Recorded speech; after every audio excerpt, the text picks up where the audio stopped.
Hello everyone, welcome to Sai generation. मेरा नाम वर्षा है और आज मैं आपसे कुछ ऐसे टिप्स शेयर करने वाली हूँ जो कि गेम चेंजिंग साबित हो सकते हैं। जी हाँ, इन टिप्स के थ्रू मैंने अपनी नेट के गोल को, मैंने अपनी नेट की जर्नी को सक्सेसफुली अचीव किया, सक्सेसफुली कंप्लीट किया। ये टिप्स बहुत ही ज़्यादा इफेक्टिव है। न केवल ये आपको आपके नेट के एग्जाम में हेल्प करेंगे, बल्कि अगर आप CTET के लिए अपीयर हो रहे हैं, PhD के लिए अपीयर हो रहे हैं, DSSB, KVS, any exam, these tips are very helpful in any exams. So इस वीडियो को पूरा देखिएगा, लेकिन तब अगर आप भी नेट के गोल को अचीव करना चाहते हैं, आपके अंदर भी वही पैशन है, आपके अंदर भी वही कमिटमेंट है अपने गोल के लिए, तो वीडियो शुरू करते हैं। Let's get start. सबसे पहले मैं आपको ये शेयर करना चाहती हूँ कि मैंने अपनी नेट की जर्नी के थ्रू क्या किया था।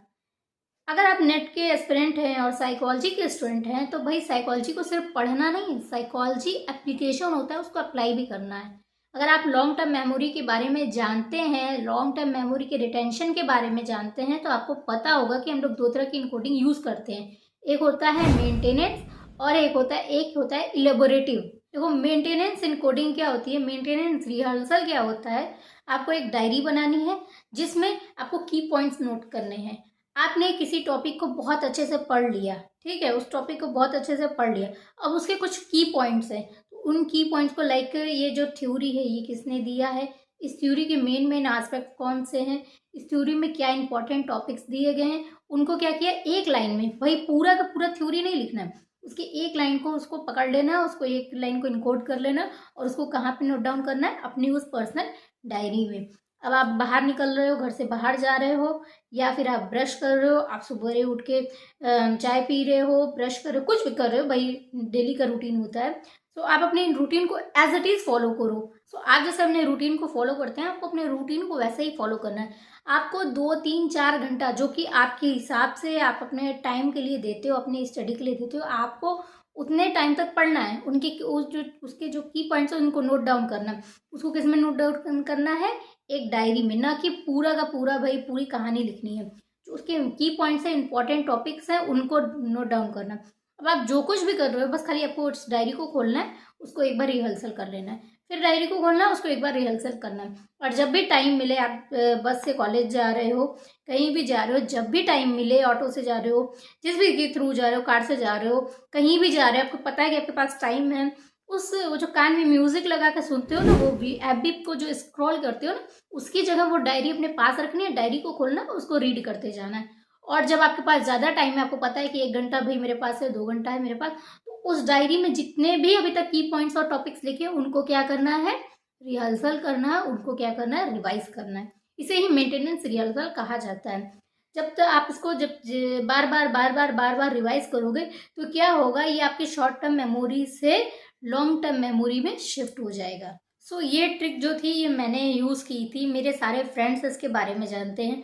वो मेरी डायरी को मैजिक डायरी या जादुई डायरी कहते थे। उन्हें पता था कि मैं इस डायरी में की पॉइंट्स लिखती हूँ। मैं मॉर्निंग में स्टडी करती थी, उसके बाद कॉलेज आने का टाइम होता था। उस टाइम में मेरे पास हाफ एन आवर होता था, क्योंकि ट्रैवलिंग ऑटो के थ्रू होती थी। तो उस ट्रैवलिंग के दौरान मैं अपनी डायरी खोलती थी, उनको जो मैंने मॉर्निंग में पढ़ा था उनको रीड करती थी। उसके बाद भी टाइम बच उसको रीड करती थी। देखो, याद नहीं करना, रटना उठना नहीं है, बस खाली कैजुअली रीड करना है कि इस थ्योरी को किसने दिया है, इस थ्योरी को जो भी आपने लिखा हो उसको बस खाली रीड करना है। जब भी टाइम मिले, भाई टीचर के आने में टाइम है, फ्रेंड्स के साथ गॉसिप करने, गपशप करने से ज़्यादा अच्छा है कि आप उस डायरी को ओपन करो, उसको रीड करो।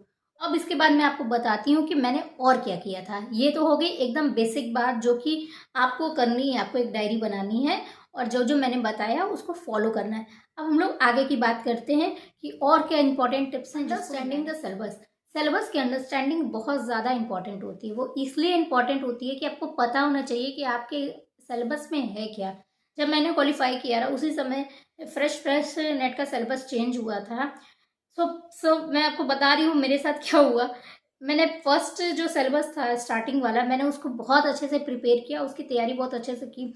एक दो अटेम्प्ट थे, शायद क्वालिफाई नहीं हुआ था। बट क्या हुआ, सिलेबस चेंज हो गया। भाई इतने मुश्किल से उस सिलेबस को अंडरस्टैंड किया था, इतने मुश्किल से उस सिलेबस की पढ़ाई की थी, उससे रिलेटेड टॉपिक्स अच्छे से पता हो गए थे, बट क्या हुआ, सिलेबस चेंज हो गया।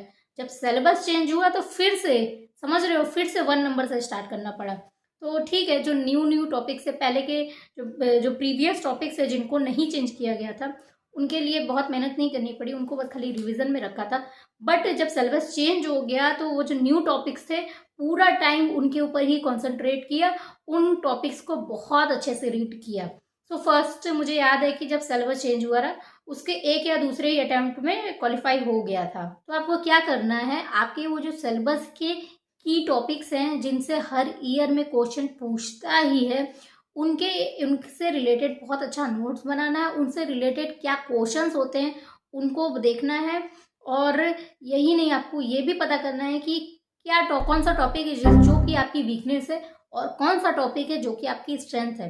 भाई स्ट्रेंथ है तो ईजिली आप उससे रिलेटेड क्वेश्चंस को आंसर कर पाओगे, बट आपकी वीकनेस है यानी कि आप उसमें 2-3 मिनट 4 मिनट लेते हो समझने में, उसका आंसर करने में, तो उसको और अच्छे से रीड करना, उससे रिलेटेड नोट्स और अच्छे बनाने हैं और कुछ क्रॉस क्वेश्चन और अच्छे करने हैं। मैं आपको एक एग्जांपल देती हूँ।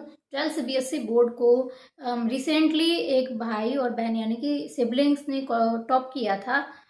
उनका मैं इंटरव्यू देख रही थी, उसमें उन्होंने बताया कि वो जो टॉपिक्स थे शायद एक नंबर का डिफरेंस था। तो वो जो टॉपिक्स थे उन टॉपिक्स को बहुत अच्छे से रीड करते थे और उससे रिलेटेड क्वेश्चंस वो खुद से ही क्रिएट करते थे, खुद से ही जनरेट करते थे और उनसे रिलेटेड क्वेश्चंस को वो प्रैक्टिस करते थे, मतलब रिटन की प्रैक्टिस करते थे। डिफरेंट क्वेश्चंस को वो बनाते थे और उनको प्रैक्टिस करते थे, उनसे रिटन में प्रैक्टिस करते थे, आंसर में प्रैक्टिस करते थे।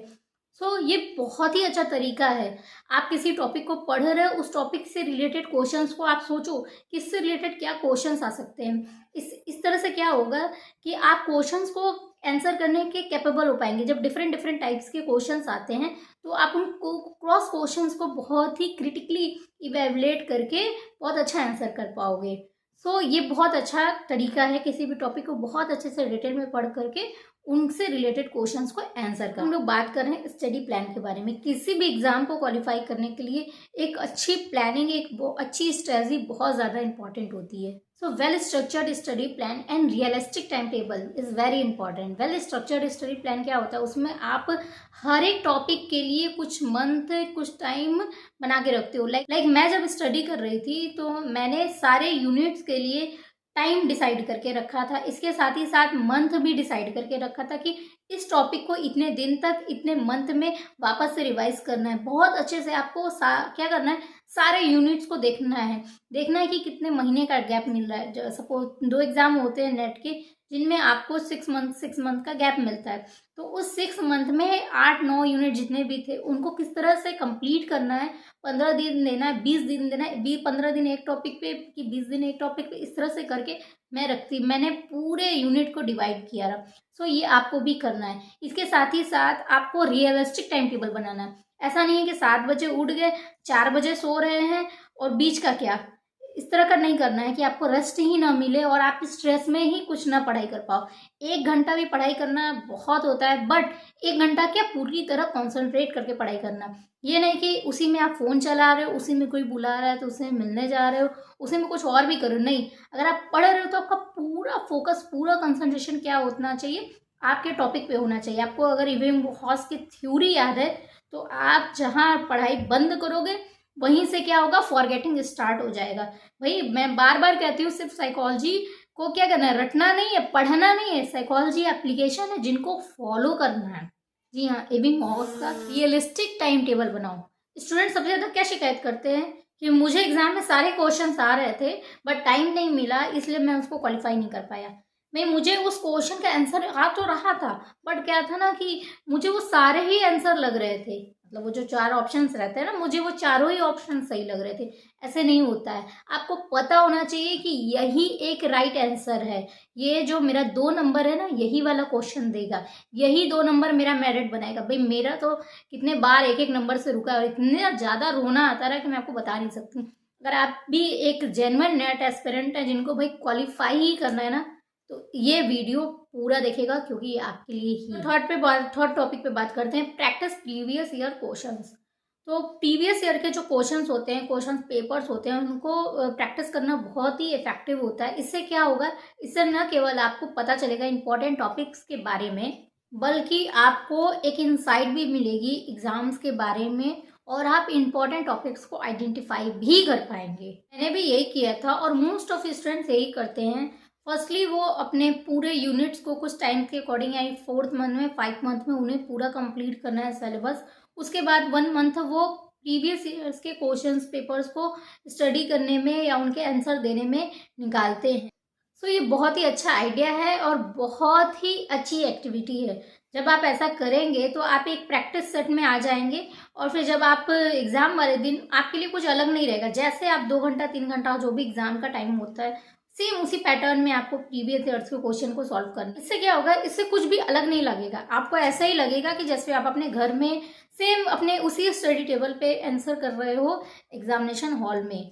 मतलब कि जब आप एग्जामिनेशन, इससे क्या होगा, इससे आपको कुछ भी अलग नहीं लगेगा। आपको एग्जामिनेशन हॉल में भी ऐसा ही लगेगा कि आप अपने उसी स्टडी टेबल पर सेम उसी तरह से आंसर कर रहे हो जैसा कि आप अपने घर में कर रहे थे या अपने स्टडी वाली जगह पे कर रहे थे।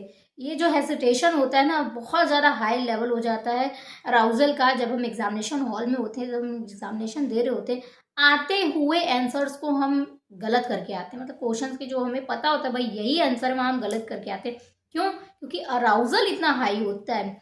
टफ जो भी टफ टास्क होता है उसके लिए अराउजल क्या होना चाहिए, बहुत ही मिनिमम होना चाहिए। और जो हार्ड मतलब कि बहुत ही इजी वर्क होता है उसके लिए अराउजल क्या होना चाहिए, बहुत ही हाई होना चाहिए। तो यहाँ होता अपोजिट है। हाई जो हाई टास्क होता है यानी कि जो एग्जामिनेशन का प्रेशर होता है वो ऑलरेडी हाई रहता है, बट आपका अराउजल भी हाई रहेगा तो क्या होगा भाई, बेड़ा तो गर्भ होना ही है। सो एग्जामिनेशन का प्रेशर हाई है, सो आपका अराउजल क्या होना चाहिए, एकदम लो होना चाहिए। टफ टास्क के लिए अराउजल क्या होना चाहिए, लो होना चाहिए। भाई मैं बार बार बोल रही हूँ, सिर्फ साइकोलॉजी पढ़ना नहीं है, साइकोलॉजी एप्लीकेशन होता है, इनको अप्लाई भी करना है। 4th बात करते हैं, आपको अपने करंट स्टडी से रिलेटेड करंट अफेयर से। 4th बात करते हैं, आपको अपडेट रहना है करंट अफेयर से, यानी कि आपके सिलेबस में क्या नया आया है, क्या नया करंट अफेयर है। इससे क्या होना, अपडेट रहना है, ताकि एग्जाम में कुछ ऐसे अलग क्वेश्चन भी पूछे तो आपको वो आता होना चाहिए। अब 5th बात करते हैं इफेक्टिव टाइम मैनेजमेंट के बारे में। टाइम मैनेजमेंट एक ऐसा हथियार है जो कि अगर चल गया ना, दुनिया का कोई भी एग्जाम आपसे नहीं छूटा रहेगा, आप उसको ज़रूर क्वालिफाई कर पाओगे। जी हाँ, इफ़ेक्टिव टाइम मैनेजमेंट एक बहुत ही बड़ा, बहुत ही बेसिक और क्या कहें इम्पॉर्टेंट है, जो कि आप अक्सर इग्नोर कर देते हैं। आप क्या, मोस्ट ऑफ स्टूडेंट अक्सर इग्नोर कर देते हैं। मैं आपको अपना शेड्यूल बताती हूँ। मुझे याद है 12 o'clock या 1 o'clock से मैं पढ़ाई करना शुरू करती थी, दोपहर की बात बता रही हूँ, आफ्टरनून से। उसके बाद मैं 4-5 आवर तक कंटिन्यूसली पढ़ाई करती रही। थोड़े टाइम के लिए, हाफ एन आवर के लिए या 1 आवर के लिए लीव लेती रही कि भाई थोड़ा रेस्ट वेस्ट करना है, कुछ खाना पीना है, उसी में सब रेस्ट कर लेना है। उसमें भी वो डायरी साथ में रहती रही। ये नहीं सोचो कि भाई रेस्ट करना है तो डायरी छोड़ दिया, नहीं, वो डायरी साथ में रहती रही। 1 आवर रेस्ट करती रही, फुल्ली मोबाइल चलाना है, टीवी देखना, जो मन है वो करना है, वो करती थी। उसके बाद 1 घंटे बाद अगेन से पढ़ाई करना शुरू, मतलब 7 या 8 बजे तक बैठती रही पढ़ने। उसके बाद मॉर्निंग में 4 o'clock पे मैं पढ़ाई करना बंद करती थी। जी हाँ, मैं बहुत एवरेज स्टूडेंट हूँ। मैं एवरेज स्टूडेंट आज भी हूँ, कल भी थी। उसके लिए मुझे बहुत पढ़ाई करनी पड़ती रही। एक टॉपिक को 10-10 बार समझना पड़ता रहा। उसके बाद उससे रिलेटेड क्वेश्चंस को मैं देखती थी कि क्या क्वेश्चंस आते हैं इससे रिलेटेड। उसी के साथ ही साथ मैं उनको रिवीजन में भी रखती रही, क्योंकि मेरे साथ एक प्रॉब्लम थी कि मैं क्वेश्चंस के आंसर भूल जाती थी जब मैं उस टॉपिक को बहुत अच्छे से। इसीलिए मैंने मेंटेनेंस रिहर्सल के बारे में बताया कि मेंटेनेंस रिहर्सल से क्या होता है, आपको क्वेश्चन के आंसर को रटना नहीं होता है। अगर आप भूल भी जाते हैं तो उस मेंटेनेंस रिहर्सल की वजह से ऑटोमेटिक उस क्वेश्चन का जो आंसर होता है वो लॉन्ग टर्म रिटेंशन में चला जाता है, यानी कि आपको उसको रटना नहीं है, ऑटोमेटिक आपको वो याद हो जाता है। तो मेंटेनेंस रिहर्सल, देखो, अपने बारे में जानकारी होना बहुत ज़्यादा इंपॉर्टेंट है। आपको अपनी एफिशिएंसी, अपनी कैपेसिटी पता होना चाहिए कि भाई आप किस तरह के स्टूडेंट। अगर आप शार्प स्टूडेंट हो तो आपको कोई बहुत प्रॉब्लम नहीं है, आप एक अच्छा इफेक्टिव टाइम मैनेजमेंट रखोगे, उसमें अपने टाइम टेबल को मैनेज करोगे, उसमें अपने सिलेबस को कंप्लीट कर लोगे, फिर अच्छे से क्वेश्चंस के आंसर को, जो भी आपके रिवीजन पेपर थे प्रीवियस ईयर्स के, उनको अच्छे से रिवाइज किया और आप एक अच्छा एग्जाम निकाल लोगे। बट जो एवरेज स्टूडेंट होते हैं मेरे जैसे, उनको बहुत मेहनत करनी पड़ती है, उनको बहुत पढ़ना होता है। उसके बाद उनको न केवल पढ़ना होता है, उनको समझ के उन टॉपिक्स को से रिलेटेड आंसर्स को भी देखना होता है। बहुत मेहनत करनी पड़ती है, मैंने मेहनत की है तो मैं जान रही हूँ और यही मैं आपको बता रही हूँ। तो एक इफेक्टिव टाइम मैनेजमेंट बहुत अच्छा होता है। 7 या 8 बजे से मैं पढ़ाई करना शुरू करती थी, मॉर्निंग के 4 बजे मैं पढ़ाई करना बंद करती थी, उसके बाद मैं सोती रही और फिर आराम से थोड़ा देर में उठती थी, तो कोई प्रॉब्लम नहीं था। मैंने वो जो पढ़ाई करी ना, वो जो स्टूडेंट लाइफ कंप्लीट की, बहुत पूरी ईमानदारी से मैंने वो पढ़ाई करी। मैंने पूरी ईमानदारी से, पूरी ऑनेस्टी से वो जो एग्ज़ाम था उसको दिया, इसलिए ही मैं उसको क्वालिफाई कर पाई। तो आपको हॉनेस्ट रहना है अपने वर्क शेड्यूल के, अपने स्टडी शेड्यूल के प्रति, तभी आप कुछ कर पाओगे। तो टाइम मैनेजमेंट में आपको ये भी देखना है कि आप हर एक क्वेश्चन को आपको कितना टाइम देना, 1 मिनट देना है, 1.5 मिनट देना है, 2 मिनट देना है। तो आपको ये भी इसी टाइम मैनेजमेंट में देखना है। तो अब बात करते हैं रिवीजन के बारे में। जैसा कि मैंने कहा कि आपको इसको रिवाइज करना है, मैंने जो डायरी के बारे में बताया, वो मेंटेनेंस रिहर्सल के बारे में बताया, तो आपको क्या करना है, आपको जो भी आप स्टडी कर रहे हो उसको रेगुलरली रिवीजन करना है। इससे क्या होगा, ये आपको क्रूशियल रीइंफोर्स करेगा, आपको आपके टॉपिक्स को रीइंफोर्स करेगा। इसके साथ ही साथ आपने स्टडी किया है वो आपको हेल्पफुल होगा, जो कुछ भी आपने स्टडी किया है वो आपको हेल्पफुल होगा लॉन्ग टर्म रिटेंशन के लिए। तो अगर आप उसको रेगुलरली रिवाइज करोगे तो आपके लॉन्ग टर्म रिटेंशन के लिए बहुत ज़्यादा यूजफुल होगा और ये आपको क्रूशियल रीइंफोर्स करेगा। बात करते हैं मॉक टेस्ट के बारे में। जी हाँ, आजकल मॉक टेस्ट, बहुत सारे मॉक टेस्ट अवेलेबल हैं और आपको उन मॉक टेस्ट को ज़रूर देना चाहिए। आप कहीं भी आप गूगल पर सर्च करोगे साइकोलॉजी से रिलेटेड मॉक टेस्ट, तो आपको बहुत सारे मॉक टेस्ट मिल जाएंगे। आप उन मॉक टेस्ट को प्रैक्टिस करेंगे, आप उन मॉक टेस्ट को रिहर्सल करेंगे और उनसे रिलेटेड जो टॉपिक्स आपको लगता है कि नहीं आ रहे हैं, उन टॉपिक को एक जगह नोट डाउन करेंगे और उनके बारे में स्टडी करेंगे, उनसे रिलेटेड क्वेश्चंस को स्टडी करेंगे।